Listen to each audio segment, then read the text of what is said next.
Hello' student, তোমালোকে চাগে confuse হৈ আছা হায়াৰ ছেকেণ্ডেৰী 2026ৰ ৰিজাল্ট কেতিয়া দিব।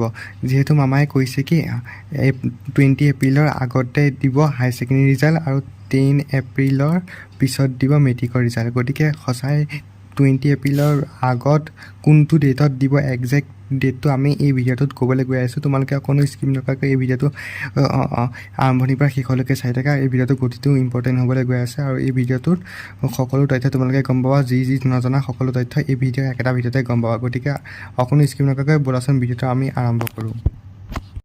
হেল্ল' ষ্টুডেণ্ট, এতিয়া এনালাইজ কৰি কওঁ আহা কেতিয়া হায়াৰ ছেকেণ্ডেৰী ৰিজাল্ট দিব। এতিয়া তোমাৰ 20 তাৰিখৰ আগত দিব বুলি কৈছে, তেতিয়াহ'লে 20 তাৰিখৰ আগত চাব লাগিব। 19 তাৰিখ দেওবাৰ, 19 তাৰিখে দিব নোৱাৰে। 18 তাৰিখে দামোদৰদেৱৰ তিথি, 17 তাৰিখে দিব পাৰে, 17 তাৰিখে বন্ধ, হলিডে নহয়।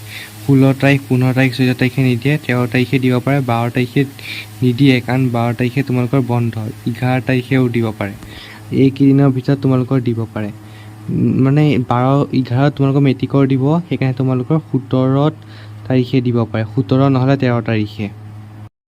হায়াৰ ছেকেণ্ডেৰী ৰিজাল্ট 13 তাৰিখে নহ'লে 17 তাৰিখে দিবই। তোমালোকে চাই থাকা আৰু এনেধৰণৰ ইম্পৰ্টেণ্ট আপডেট পাবলৈ আমাৰ চেনেলটো ছাবস্ক্ৰাইব কৰিবা। আমি তোমালোকক 12তো সহায় কৰিছিলোঁ আৰু জব আৰু কেৰিয়াৰ ৰিলেটেড ভিডিঅ' আমাৰ চেনেলটোতে পাবা। গতিকে আমাৰ চেনেলটো ছাবস্ক্ৰাইব কৰি লোৱা আৰু ভিডিঅ'টো লাইক এটা কৰিবলৈ নাপাহৰিবা, তোমালোকৰ লাভ হ'ব।